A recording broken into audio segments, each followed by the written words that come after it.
কেমন আছেন? আশা করি ইনশাআল্লাহ সবাই ভালো আছেন। আমি আপনাদের সামনে একটা কথা উপস্থিত নিয়ে আসছি। কথাটা হলো ইদানিং কিছু টিকটকার মানে সেলিব্রিটি যারা, তারা টাকার কাছে বিকি। যে আমাদের মতো মধ্যবিত্ত পরিবারের যে ছেলেরা ৳২ উপার্জন করতে অনেক কষ্ট হয়।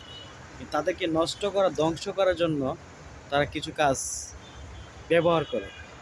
মনে করছেন এমন আপনার মতো আমার মতো লোকেরে যেমনে পারছে এমনি ঠকাইতেছে।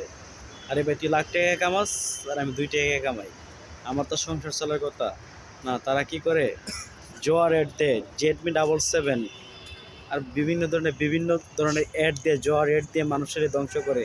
মানে ঢুকলেই আপনি রেজিস্ট্রেশন করলে বোনাস পাইতেছেন, আপনি ১,০০০ টাকা ঢুকাইলে ৳500 রেফারেন্স বোনাস পাইতেছেন, এই করতেছেন সেই করতেছেন। আরে ভাই, বা তোকে বাপের টাকা কেটে কামায় কেউ, তোরা তো এটা জানোস না। এত কষ্ট পরিশ্রম করে দিন মজুরি কাজ করে তার সংসার চলে, আর তোরা এগুলো লোভ দেখায় মানুষের ধ্বংসর পথে আইনে নিয়েছে। তোদেরকে এটা একটা কথা বলতে চাই, এগুলো বাদ দিয়া বালা কিছু কর, মানুষ তোদেরকে ভালো বলবে।